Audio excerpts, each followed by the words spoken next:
This box up here is my oldest card. It's like May 2019. A lot of people ask me what am I going to do. I'm about 51,000 cards now, and 60,000 is the max for a premium store. Am I going to move up to another store?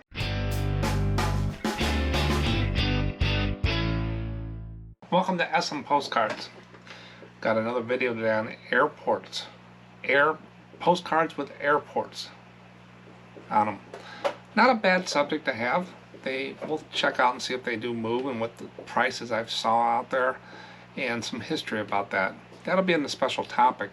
I'm going to go through what's sold today, and I did something a little different. A lot of people have been asking me about my inventory process, how I pull cards, and all this other things, so I thought I would go through and pull the 13 or so cards I got today during the what's sold. And I'll give you the price during that time, but I'll actually show you how I pull the cards from when I sell a postcard. A little bit longer, but I think I'll answer a lot of questions people have, or it'll create more questions. And then we'll get into a poll I send out. I send polls out on Saturdays, around 9 or 10. Every Saturday there's some kind of poll. This was, what is your highest priority? If you're given three things, like shipping, listing, or sourcing, what is the one you would pick? Just like the scanner and the thermal printer poll. That was a tough one. This one's just as tough to pick. With the thermal, what is your best equipment that you have for your business, scanner or thermal printer? People picked the scanner, but a lot of people said it's tough. Yeah, a thermal printer and scanner, if you're selling a lot of cards and you really get into this, those are two things that really make it a lot easier. And people picked the scanner in that poll. But let me go ahead and put this clip in of me pulling the postcards, and then I'll come back and run through the totals, and then we'll get into the special topic of airports. Here we go. Okay, now I'm going to get through, and basically this is about pulling cards, how I pull them. I'll try to show you the postcard. I'll talk about it a little bit, the price, but it's more about how I pull them. I haven't done one of these in a while, and people ask me to do it, but I brought my MacBook over. It has all my solds on there. We'll go through those real quick, and then at the end I'll go back to the video and tell you how I did. So the first one is a photo. It's a 5x3 photo, 50097. Probably be in this one. 50097 8796 97. So that's it right there. I hope I keep these in focus. 5x3 has the number USS Portsmouth CL102. It's just a photo, and that's sold for $770. I probably sent an offer. I usually sell these for $855. Now those can't go eBay standard envelopes, so I just ship them, mail them with a stamp and a label on there.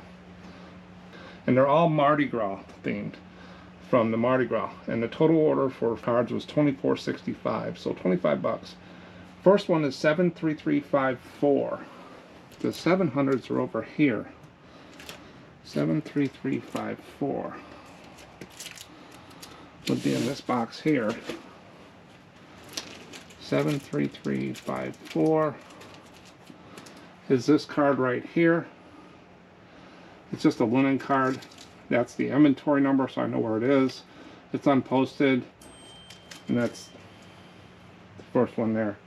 And then I put these back in, and each one has a number. This number doesn't mean anything but what spot on the shelf. So if I mix boxes up or whatever, I know where they go without having to look at the number. That's all that number is for. I don't put that in there. I put the inventory number in the custom label field. Okay, so the next card is 54027. 54027. 54027 will be in this box.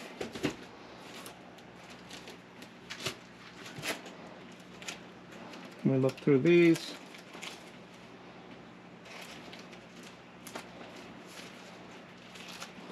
And that's the King Parade. King Rex is the Mardi Gras thing. And that's 54027. And that goes right up there. Next one is 48439. 48439 would be down here. 48439 would be in this box here.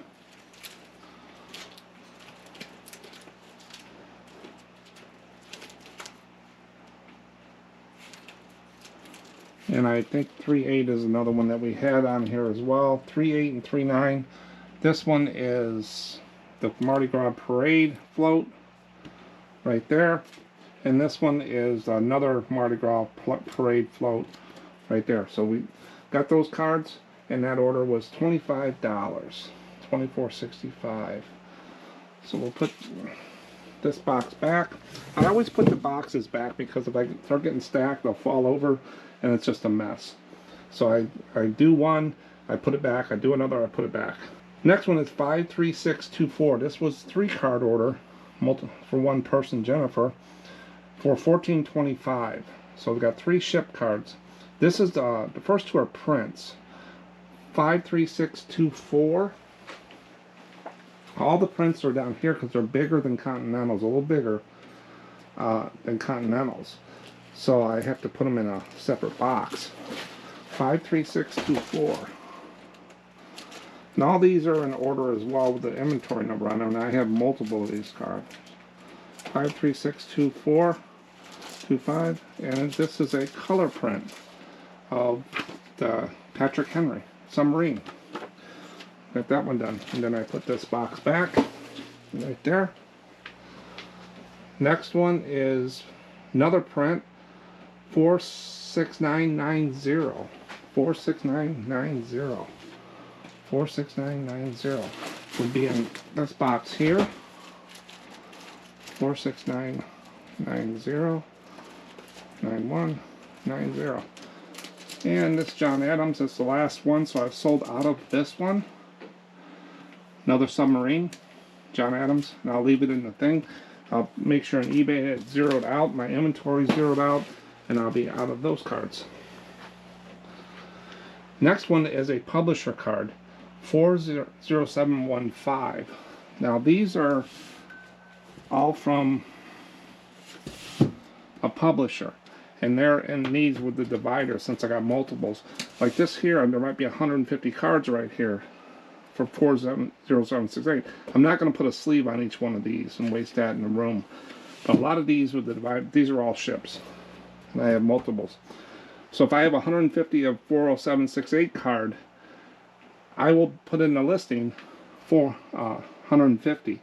I don't do it where I put 3 and then when I sell I put 3 more. It's too much to manage. You're going to make mistakes, and I just don't want to manage it that way. So I just counted each one out when I have a lot of them and put them in eBay and let eBay count down.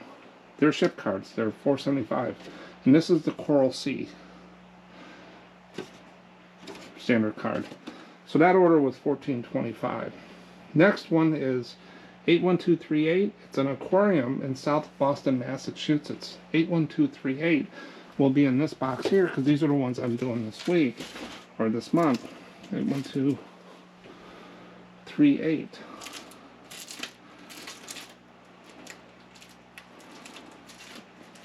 And that's the aquarium right there. South Boston, Massachusetts. A white border card, unposted, and that sold for $4.75. And then this goes back down there, and we look at the next one. Next one is the Pontchartrain Hotel Bayou, New Orleans, 38569. The 300s are over here, and you get to know where your stuff is after a while. 38569. Go through here. Sometimes when the boxes are really tight, it's hard to search through them, so I don't make them real tight unless there's warping on cards and stuff like that. And this is the Bayou bar. This is the Pontchartrain Chrome card, and that sold for $4.75. Went to a different person, not Jennifer, and this box goes back up here. Next one is Presbyterian Church, Rockaway, New Jersey, 76333. 76333. Would it be down here? 76333 would be here. 76333. There's 30333.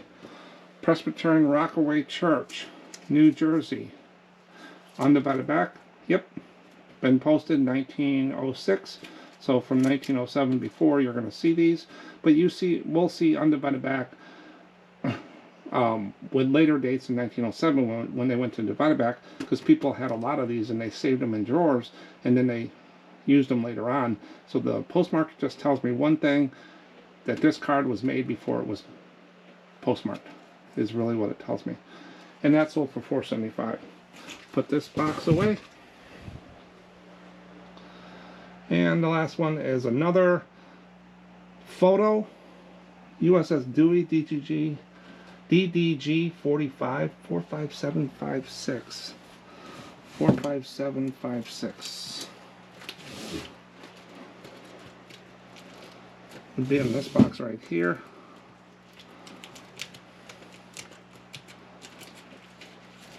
Here it is. And that's the Dewey. And that's a 5x3 photo. 45756. That's sold for full price, $8.55. So that's how I pull cards. Didn't take long. Right next to my desk. I don't do all that bulk shipping and do all that stuff and pull them all at once. I do them one at a time, verify, make sure it's right. Very rarely do I send a wrong card out or lose a card. But this is the whole inventory. There's 114 boxes I'm up to now. This box up here is my oldest card. It's like May 2019. A lot of people ask me what am I going to do. I'm about 51,000 cards now, and 60,000 is the max for a premium store. Am I going to move up to another store? No. When this fills up, and I reach close to that level, I'm going to start moving these boxes out. These are my oldest cards. I'll just lot them up and sell them on Ko-Fi. They're good cards and everything. They've just been out there for a while. But I do sell out of every card all the time, all these boxes. Basically, 66% of my cards that sold last year, not sell-through rate, the cards that I sold, 66% were listed 16 months or earlier. All the other cards was like 33% or whatever, was on the rest of the boxes. But the boxes I'm working on now, in the next year and a half, is where I sell most of the cards from. So they're newer cards, but people do go through and find cards. But that's what I'm going to do. Each one of these boxes holds about 600-700 cards. And there's 7 to a shelf. These shelves are 12-inch by 4-inch plywood particle board, and they have the supports underneath them. There's 3 of them, because these are 10 pounds basically a piece, and there's 7 of them, so there's 70 pounds. I don't want it to bow. And we did that across all of them, and they're all nice and even, and everything's fine. I would have went to the floor, but there's an outlet down there that I wanted to use. But I do have little things to lift them off the floor if I want to use those down there. About twice a year or as needed, some of these cards I sell, the boxes get real loose, where the cards fall over and stuff like that. So what I do is I start moving everything toward there. I tighten all the boxes, I fill all the boxes up, and just keep going through, and then I usually end up with 6 or 7 of them free when I do that. I don't make them real tight, but I make them tight enough to keep the cards from bowing. But that's called tighten up the boxes. But that's how I do inventory. There's basically this way to do inventory. There's 2 ways that I've seen. Is I put a number on each of the card and a sleeve, and I put that number in custom field. Or you have the dividers, and you put 50 cards in between each one, and you use these dividers, so you know you sold out of this one. It's in this spot here. Those are the 2 ways to do it. A lot of people do it other different ways, but this works for me. You just need a system. If you got them all jumbled up in boxes like that, your listed stuff, you got to dig through 1,000 cards every time you sell one. It's not sustainable. It's too much. To go through those every time. As you just saw, I picked out no time where if I had to open those boxes, take the lids off, and stuff like that, it'd be crazy. Every time I sold a postcard, I would be like, no, I don't want to do this. This way it's nice and easy. I don't leave lids on them. I have no water above this. It's above our bedroom upstairs. There's no water pipes or anything. Because I'm in and out of these boxes all the time. I'm not going to leave lids and stuff. And this will protect it a little bit, but I'm not worried about that. I'll just start over if that happens. But that's where everything is. Little shelf there for the prints and everything like that. But that's where all my cards are. And I have an inventory sheet of every card and the date I listed it, what I paid for it, and how many I've sold as well. So it's just part of my process, and I keep it in there. Now let's get back to the video and I'll give you the totals. Okay, that's all there is to pulling postcards. Every time I go to pull a postcard to mail, I look on the computer, I walk over, grab it, make sure I verify every card to make sure it's the right one, because humans do make mistakes, and I always check to make sure I've learned that over time. So I don't have a lot of problems with missing cards. I can't remember the last time I found a card that sold that I didn't have. A couple of years, unless I've done it myself, where I've shipped the wrong card to the wrong person. I did that last year to one card, and of course you have the other one that you sent to the other person, so you get two. So I did that last year. I have no idea what I was thinking that day. But I don't run into all the things. I hear it all the time that they have inventory that's not listed anymore and stuff like that. It doesn't happen to me, doesn't mean it doesn't happen. I hear it a lot, but with all the cards and stuff I have, I never have a fear of walking over and not finding a card. It's usually something I've done myself. But out of all the cards I sold, I made $77.29, and my average sale price was $5.52. So my goal this year is 80 cards, or not 80 cards, 16 cards, and I want to do $80 a day. I'm down about $3 on that, but my ASP is about flat, I would say, and I want to strategically source more this year, be very picky about sourcing. So it's not a bad day. I picked up a few overnight, and some days I've had 4 cards. I have 3 cards this year already that I've sold just for a day. I've never had any 0 days in a while, but I always sell something, and every $5 postcard just keeps adding to the money pile. But let's go ahead and get into airports. There's a lot of people collect things. Collectors pick a certain thing, and some people collect airports. They're into aviation, or they just like the look of them. They're in planes. Maybe they're in that industry and stuff like that. I'm going to go through and I'm going to give you some history on aviation a little bit, about 3 paragraphs, couple facts, to set a foundation to understand a little bit about airports and the history of it, so you have a foundation to build on. If you build a house on a solid foundation, no matter what happens to that house, you can always rebuild on that foundation. If you don't have a solid foundation for your business or what you're doing, and the house, whatever happens to that house, and it's on sandy soil, you got to keep rebuilding that foundation. So the more you build on a solid foundation, the more sustainable, repeatable processes in your business will have long-term growth. But if you're just doing this on here and there and willy-nilly, that's how your business is going to be. You have to take it seriously if you want to make this a business. If it's a side gig, you just want to make a few dollars, different thing. Just remember, you're off the porch with the big dogs. They're treating it as a business. So you're going to struggle a little bit more unless you treat it as a business. Either you're in or you're out, I tell people. Just finding Aunt B's box of postcards and you throw them up there, they're not going to sell probably, unless they're really neat cards, hard to find, real photos and stuff like that. Average cards takes quantity and variety, is my experience. But let's get into airports. While I talk about this, I'm going to show you some postcards of airports, or airports with planes, just the terminals, and different things. Here we go. Airports have a fascinating history that dates back over a century. It all began in the early 1900s when the Wright brothers, Orville and Wilbur, successfully flew the first powered airplane in Kitty Hawk, North Carolina in 1903.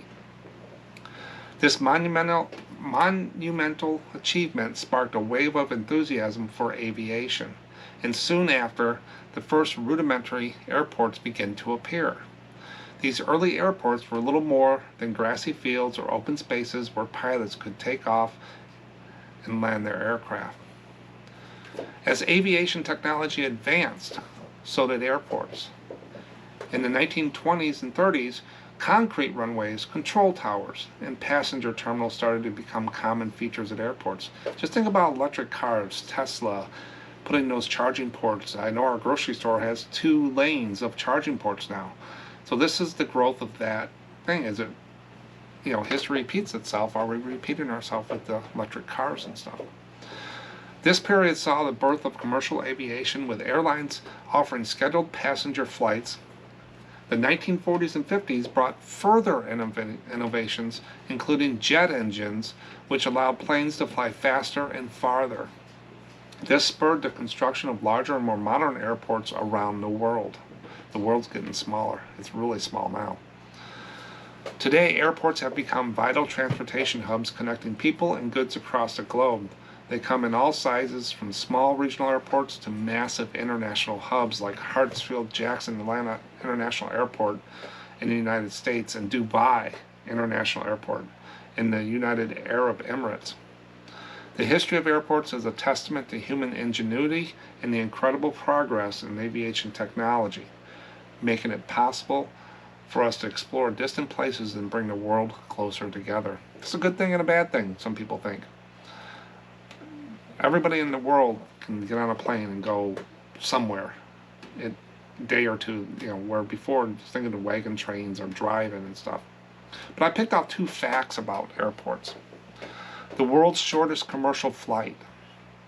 The shortest commercial flight in the world takes place between Westray and Papa Westray, 2 islands in Scotland's Orkney Archipelago. The flight covers a distance of 1.7 miles, or 2.7 kilometers, and lasts for 1 to 2 minutes. 1 to 2 minutes, so you're up a minute and down a minute. So it's just basically getting over to Ireland. So that's a commercial flight.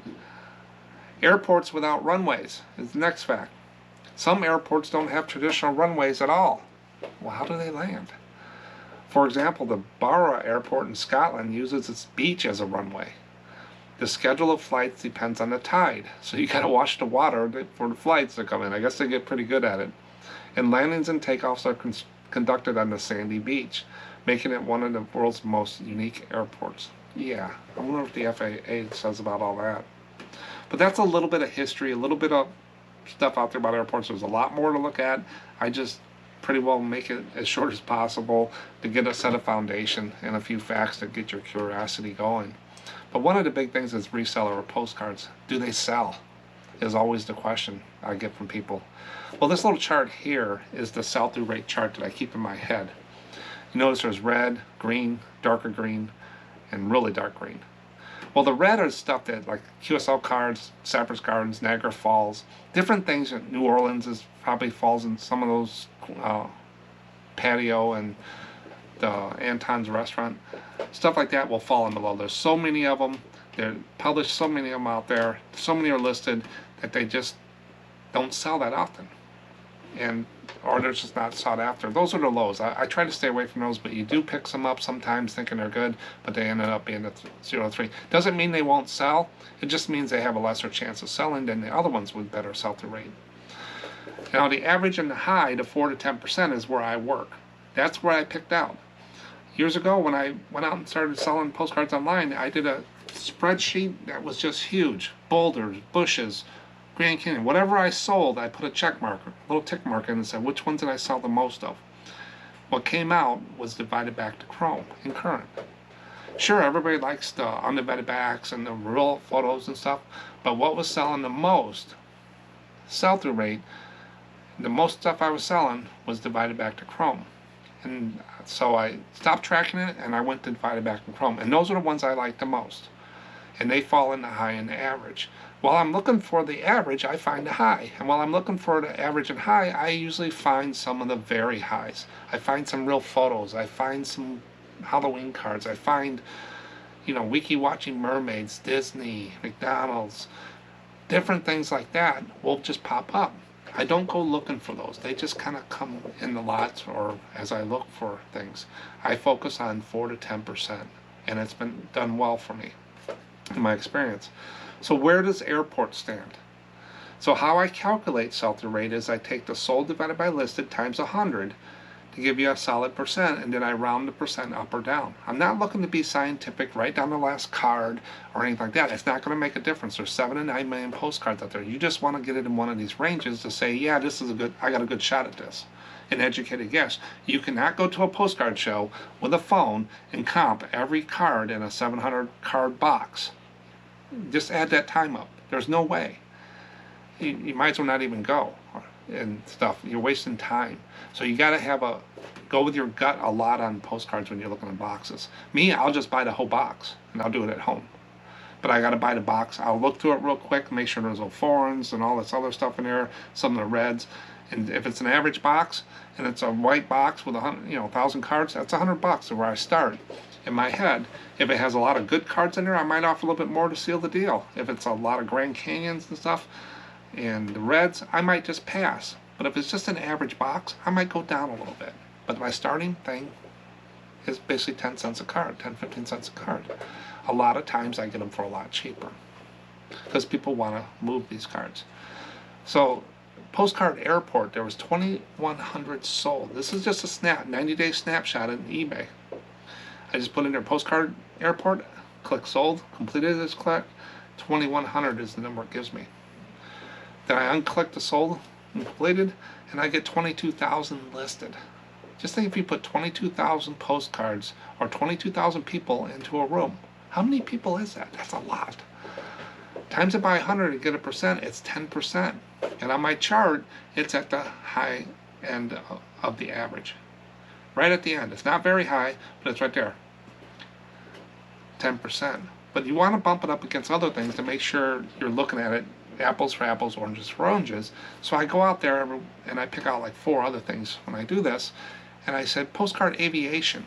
There's 4,900 sold and 45,000 listed. Times it by 100 gives you 11%. That falls right with the 10%. So my little test here, I'm still in the ballpark. Postcard Airport's 10%.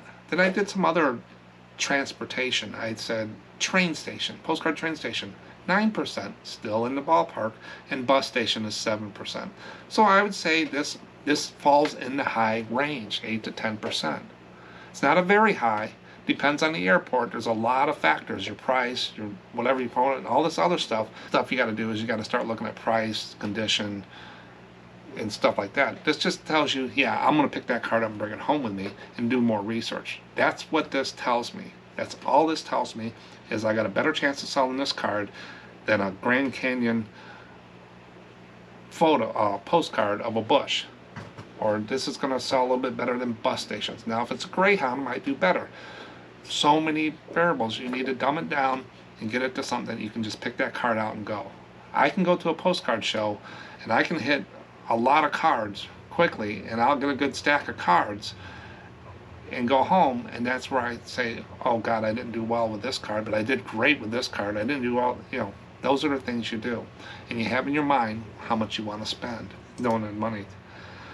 So that's sell-through rate. That's how many cards are moving through. Now we're going to get into pricing. There's 2 things I look at pricing now. One is extreme. What is the high water mark on the highest cards that I found? Not the $15,000 cards, graded cards. I throw all that stuff out. Look at the average high, I bring it down a little bit, and I throw all the low ones out. I don't even look at those in my calculation on stuff. So I call it, the first one I call it extreme pricing, to find the highest watermark that I can find that's consistent. And I went out there on WorthPoint. I used WorthPoint on this one because I was getting better hits on the search. This is one La Bonne photo postcard, Airport Borneo, Malaysia. It's a foreign card. Some airport over there, someone knows something. In 2013, someone paid $125 for this postcard on eBay. So it's a real photo. Real photos always do better. Doesn't mean every real photo is going to be worth this much and stuff out there. But this Borneo, Malaysia airport, someone knows something and got it. Then the next one is a real photo postcard of St. Elmo, Illinois. I'm from Illinois. I'm not for sure where St. Elmo is. Airport, airplanes in the image. Some keywords in there. They got $64 for that one. And then the last one here of the extreme stuff. So we're looking at 60 to 120. So I'd say about, 50 to 80 on some of these average. But this one here is the roadside postcard airport and Sinclair gas station. This is a well done card to me. I would love to have this card. I probably wouldn't sell it. I'd probably keep it. But it's got the Sinclair Oil Company's blimp with the name Sinclair on it. It's got a flag, it's got a sign, it's got gas pumps, it's got old cars, it's got a little gas station, a door, windows. It just looks great. It's got everything going for it, and they sold it for $41.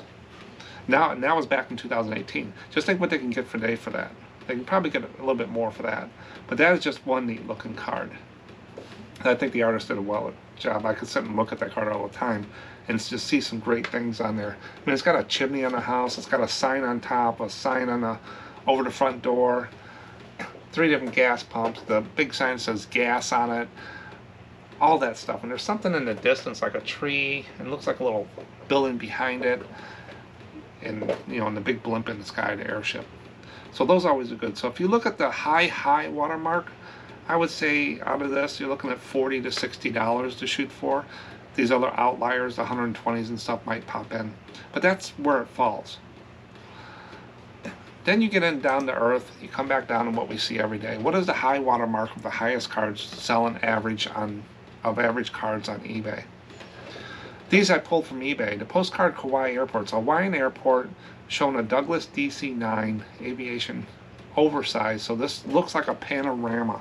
Remember panoramic card, that's what I call them, the longer ones. They're usually, this is a regular card, they're usually like this size, longer. I usually give those away to another reseller. I don't want to deal with those. They don't fit in my boxes. I don't want to really ship them. I got the envelopes and stuff, but the scanners do well with them, but they don't sell that well for me. But this one sold for $22.50. Nice picture there. It's got a sideways one and a thing on there. Then the next one is not really says an airport with planes. I left this one in there because it came up in the search. It was a New Jersey advertising postcard, Airport Rug and Carpet Company. These are things you're going to find, and you can dig into them. This has to do something with an airport. Maybe it's located on the airport. I didn't look into it that much, but I left it there just to show you will get other things. A lot of people say search is broke when you get stuff like that in there. No, I said postcard airport. This popped up. It's a postcard and it's airport. You got to pull some of those things out once in a while. But then take a look at them just to educate yourself. That sold for $15. Looks like a linen card. $15 for Airport Rug and Carpet Company, an advertisement. Not too bad. Then the bottom one was Postcard Airport serving Waterloo and Cedar Falls, Iowa. These little small regional airports and stuff.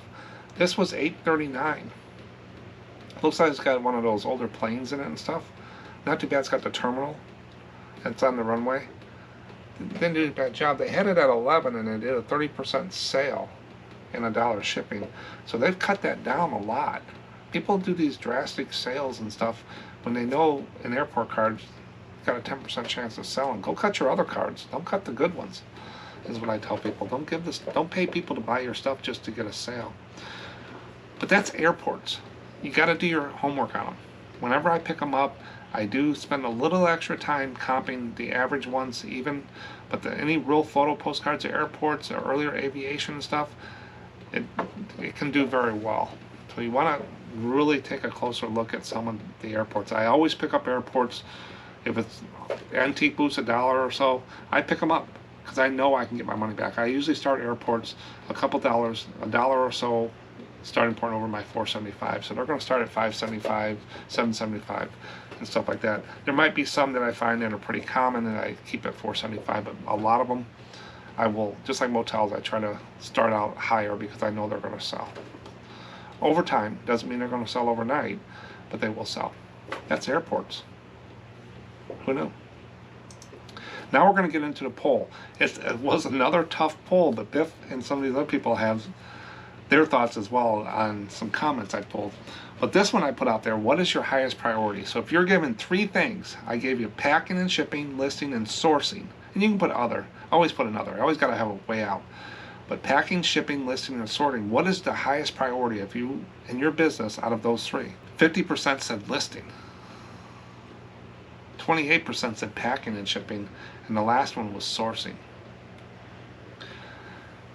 What is yours? Did you participate? Now, if you participate in these polls and you don't put a comment, it's just a number to me. I don't see anything like that. But if you put comments, I usually get the name and everybody can see it. But if you just participate on these on Saturday and just put number, don't want your name on there, it's fine. That's anonymous. I don't even know who it is. But listing was the highest. That doesn't concern me, but I thought packing and shipping would be more. Because to me, if I was given these things and I had 15 cards to ship, 15 cards to list, or I needed to go find 15 cards to source, I'm running low on inventory, the first thing I do is shipping, packing and shipping. That is my biggest priority all the time, because that starts ending the transition. Everything you've done up to that point, everything you've done is to get a sale, and then people wait to ship these things. I don't understand it.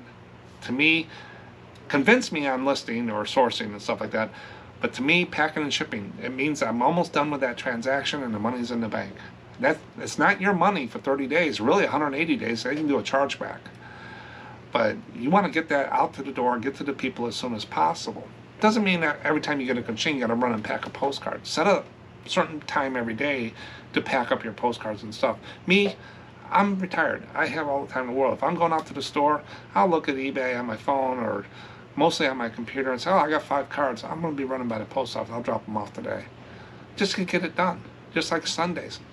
I sell a lot of cards over the weekend. I ship Monday through Saturday. And if I do it on Sunday, if I could.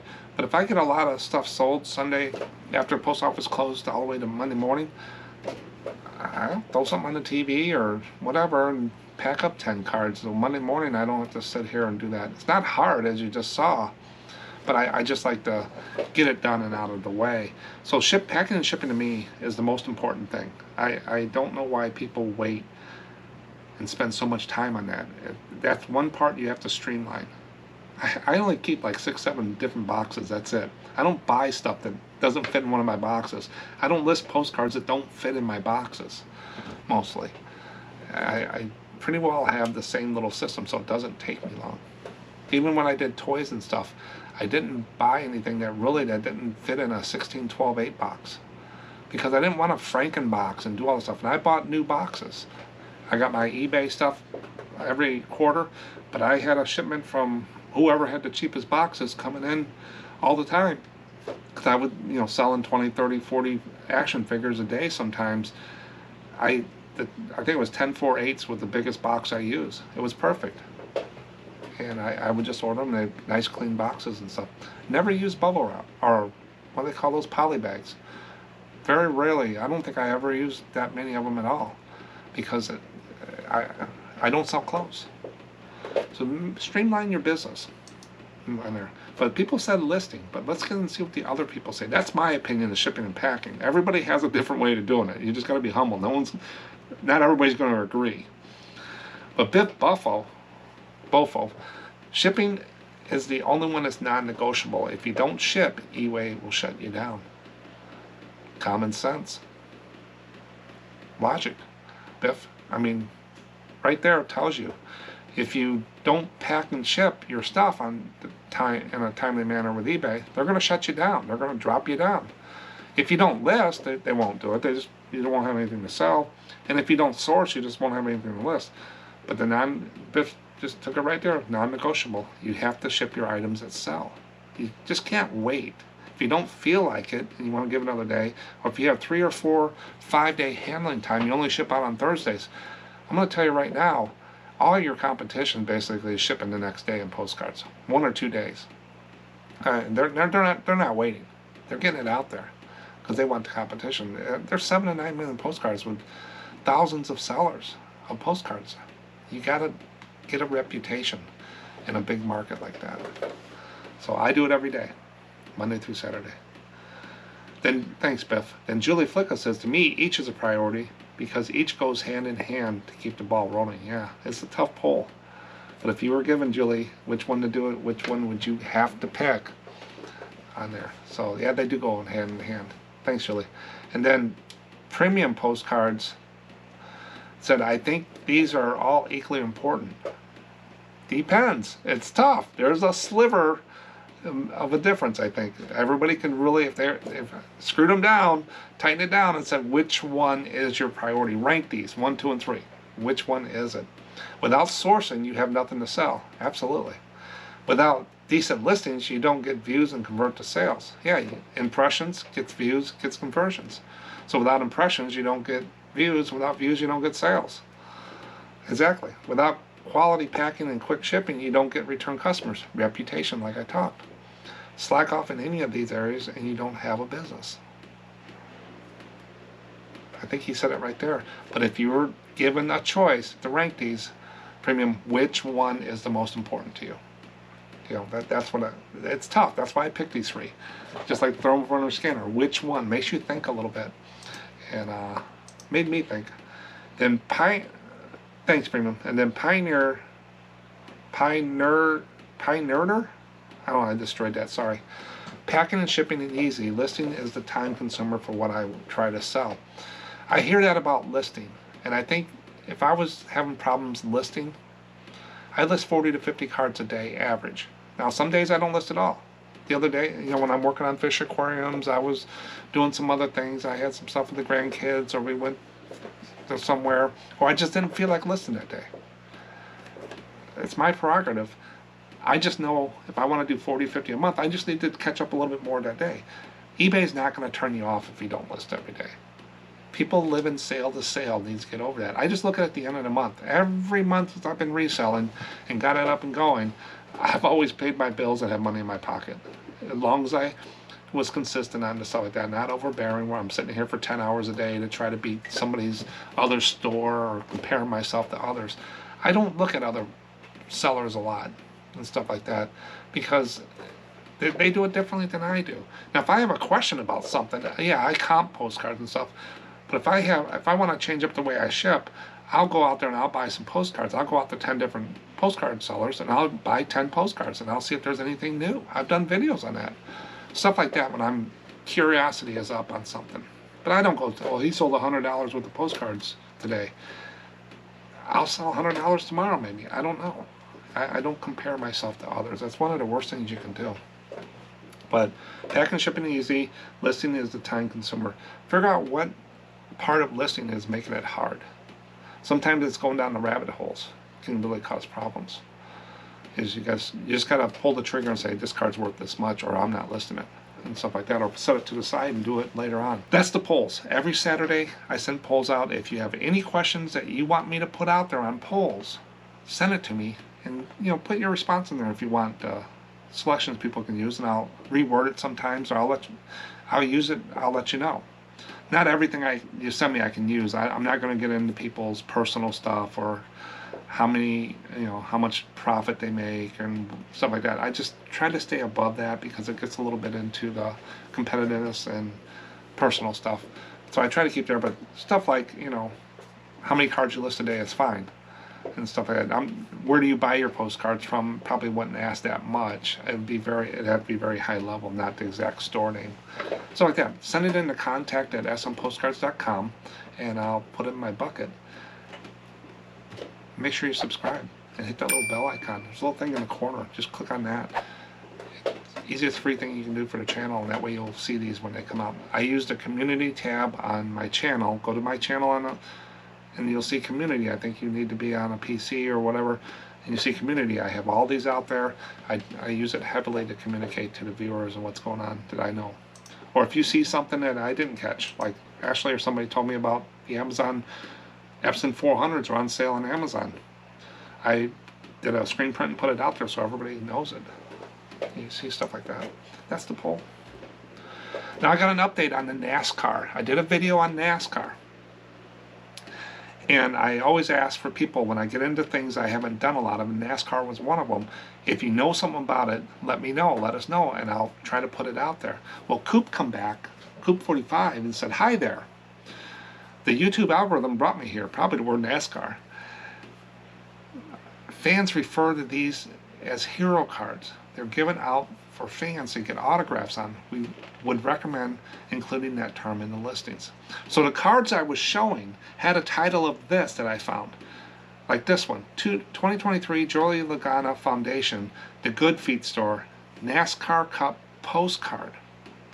So I said, did I miss something here? So I was just taking the title, and I thought these were postcards myself. There is postcards of NASCAR, I'll show you in a second, but what I showed on some of them, even were labeled in postcard, they're called hero cards. They're a little bit bigger than postcards or whatever in the Continental, but they don't have the postcard back, as you'll see here with Sammy Smith. If you look at the front and the back, that's where a hero card. And then here's Brian Blaney is a hero card. So you can go out on eBay and look up hero cards. Some do very well, but most are $2, $3 on there. But then you still have these, the NASCAR postcards that have a postcard back. So you want to check these out. But I have a little information here I'll share real quick about NASCAR hero cards. So if there's any videos out there, we can always add to it. Let me know, because this is really the first dive I've gotten into the NASCARs. I always like learning stuff, and I'm glad Coop came and brought this in. But here's what I found the definitions for a hero card. A NASCAR hero card is a promotional tool used in the world of NASCAR, National Association of Stock Car Racing. It is essentially a collectible card featuring a particular NASCAR driver, providing fans with information about the driver and their team. Hero cards typically include the driver's photo, statistics, bio, details about the team, and sponsors. It's like a sports car card from baseball. These cards are often distributed to fans at race events, team appearances, or through various promotional activities. Fans collect these cards as memorabilia, and they serve as a way for drivers and teams to connect with their supporters and promote their sponsors. The term hero card reflects the idea that the featured driver is considered a hero or role model to friends. So those are the signed ones and stuff like that, but you also have the other postcards as well. So I think we're still in the ballpark with that video, and I learned something, and I thank everybody that sends stuff in that adds to what I do and research. But those are hero cards. I'm definitely going to make sure I remember to put that in the title like Coops. Now we're going to get into viewer comments. Viewer comments come from eBay, email, YouTube, whatever I just randomly pull. I wish I could use everybody's comments. I appreciate everybody commenting and stuff out there, because people do read the comments and videos. So if you have something to add or can answer a question, it would be great. If you put it in YouTube, I consider it public. It's got your name on it, everybody can see it. If you send it to me in email, then I consider it private. Please try not to send me any messages in eBay about selling and stuff like that. Go to my email or hit me on YouTube on one of the videos, because sometimes I can't respond in eBay because they'll spank me if I give you a link or anything like that. You can't do that stuff in there. But the first one is from Cyber Dan. Another great video, Mark. Just started listing postcards today, and the second card is the USS Illinois BB-7, posted in 1909. You can bet I added a Great White Fleet to the listing. So that was that Great White Fleet when Teddy Roosevelt was president, that he sent all these ships across the world to promote the United States and stuff like that, and how big we were in the Navy and stuff like that, and they're all painted white. Those ships, Great White Fleet, do pretty well if you put that in the titles. And this is a little thing I got in the Ko-Fi store, a free download you can print out or just keep as a PDF to reference that. I went through and I put all the ships' names on there. And this is BB-7, and it should be in a time frame and stuff like that. I go through that video about that, what I know of it. And he's going to put out there, hopefully get something. Let us know, CyberDan, if it does sell. Then Kimberly Sweetland, this is a great video. I'm new to postcards, but I love your channel, and I didn't know anything about DPOs, defunct post offices that are no longer there, being actually worth something. I just thought it was cool when they're on cards. I have so much to learn. Thanks for sharing your knowledge. Yeah, I can't do it all. I can't do stamps and DPOs and all that stuff. I kind of just put my little square around my fence and said, this is what I'm doing. Divided back to Chrome is my niche. I'll sell the other ones, but I don't go down all the researching rabbit holes and all that stuff. Spend hours. That's just not me. That doesn't satisfy me. It's not boring. It's a skill that you can pick up, but my skill is moving quantity to the people that can do that. But defunct post offices can bring some extra dollars to your postcards if you want to do that. There's lists on the eBay of post offices and stuff. It gets a little too close to the stamp world for me. I was never a stamp guy, nothing wrong with it. I just never went down that road because there's just so much to it, and to learn it. A lot of people have been doing it for all their life. Stuff on there, but yeah, you can pick up some stuff. And there is a lot to learn about postcards, but pick your eras, know your eras, and some of the things, once you get up the hill, everything just comes. I learn something every day about postcards. And NASCAR, for example, I learn stuff all the time. But it adds to what I already know. That's what makes it easier. Thanks, Kimberly. Then Boulder Grove Pickers Chris, nice video, Mark. We'll keep an eye out when I'm doing ships conversion. Ships, that's from the Great White Fleet video. It's just something else that I put together. I wanted to learn about it because I got all these Navy ships. Now I understand why some of these ships sell more than others. And some people have asked me about the Great White Fleet. I was really ignorant on it. I didn't know a lot about it. So now I'm going to be, this year I have it penciled in to go through and find all the ships I have, verify that they were from that era in Great White Fleet, and put that in the title or description, just to give it, or in the item specific says, give it a, see if they'll give it a boost, even though I do sell a lot of them already. But it's on my list. But then I had a poll about, from Ryan's Vintage Postcards, asked if I can put a poll out there, conversion rate. So eBay will show your listing to somebody as impression. The buyer or the person clicks on it, that's a view, and then if they hit the buy button, that's a conversion to sale. And he wanted to know what people, Ryan wanted to know what people's conversion rate was, because eBay gives that information to you. If you look through all your stats stuff, you can find it, or go to that video and I'll show you what it talks about, where it is. His conversion rate is 2.3, which basically I think falls in there in the average, though I do promote 2%, so he promotes his listings at 2%. Most of my sales are organic still, so even though he's promoting, he's still selling stuff not from promoted listings. I like to have an organic store. I don't, all that other stuff about algorithms, watch a number, some of it might have something to it. A lot of it to me, it's noise. I just want to put postcards out there with the best price I got, ship in 1 or 2 days, good scans, and stuff like that, and not do all this other stuff. Because if I can do that, I don't even put best offer on my stuff, because there's no room for me to negotiate for 50 cents on a $4.75 postcard. No, I'm not going to go back and forth, take my time to do that. And I just don't. And I have non-immediate pay turned on, where they don't have to pay immediately and all this other stuff. But I want to be organic, because all that other stuff, hacks and, sell somewhere.